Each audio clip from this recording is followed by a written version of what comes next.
Bismillahirrahmanirrahim. Assalamualaikum warahmatullahi wabarakatuh. Rakyat Malaysia telah pun melalui pandemik COVID-19 dan banyak perkara yang kita boleh belajar semasa pengurusan pandemik COVID-19 untuk kita memperkukuhkan sistem kesihatan kita. Antaranya adalah memperkukuhkan sistem transplant ataupun pemindahan organ di negara kita. Dan antara yang pertama, bukan hanya kita tumpu kepada kepakaran di hospital dan Dewan Bedah, tetapi ialah keseluruhan whole of government and whole of society approach.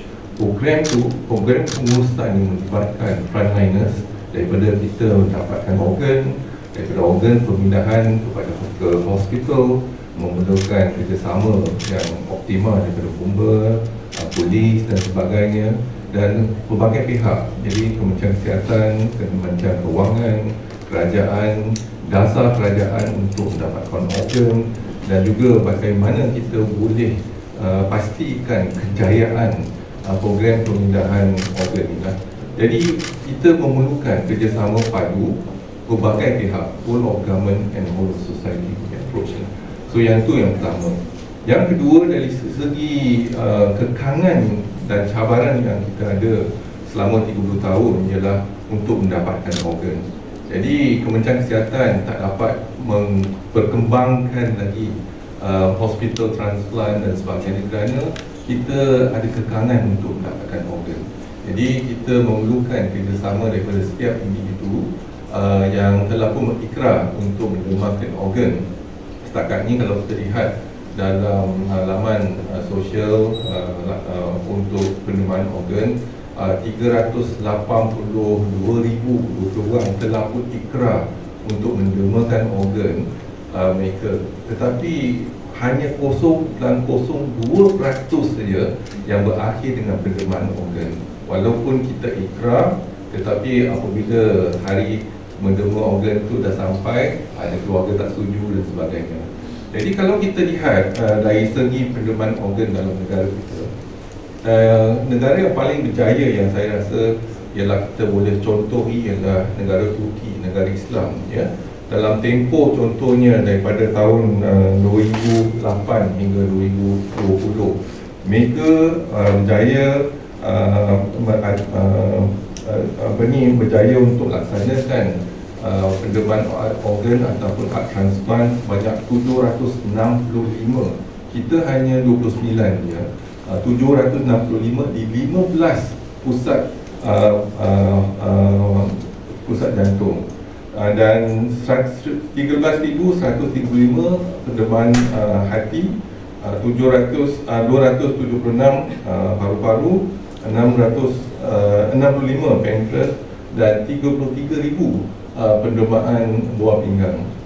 Jadi kita lihat negara Islam, jadi nampak pengurusan penerimaan organ itu amat baik sekali, dan ramai pakar-pakar kita dihantar ke negara Turki untuk belajar bagaimana kita boleh mengatasi mental kita lah, iaitu stigma untuk menerima organ. Walaupun Jabatan Agama Islam telah pun beri fatwa yang menerima organ ni dibolehkan, tetapi stigma tu masih ada di kalangan masyarakat kita lah. Bukan hanya jantung, tetapi hati, buah pinggang, pankreas dan sebagainya. Jadi kita walaupun ada kepakaran, kalau tak ada jantung, susah kita nak perkembangkan ke hospital lain dan juga meningkatkan jumlah tersebut. Jadi kita lihat inilah kerjasama sepadu yang harus kita laksanakan, bagaimana kita, Kementerian Kesihatan, IJN dan pelbagai pihak bekerjasama untuk pastikan kejayaan pemindahan organ di negara kita. Mungkin ada kaitan dengan undang-undang juga, jadi opt-in ataupun opt-out. Sekarang ni kita ialah opt-in punya cara lah, tapi kalau opt-out berarti semua organ adalah hak kerajaan, melainkan dia opt-out lah. Yang tu yang mungkin itu dasar yang kita mungkin kena lihat untuk bagaimana kita boleh meningkatkan penerimaan organ itu. Kalau tanpa organ, jadi kepakaran pun tak boleh meningkat. Jadi kita boleh melatih pakar-pakar kita pelbagai aspek, Tetapi kalau organ tak ada, kita tak boleh menjalankan. Dan rakyat Malaysia yang sakit jantung, buah pinggang dan sebagainya memang mengharapkan. Jadi kalau kita lihat sekarang ni pun, yang menunggu untuk pemindahan jantung adalah 9-10 orang.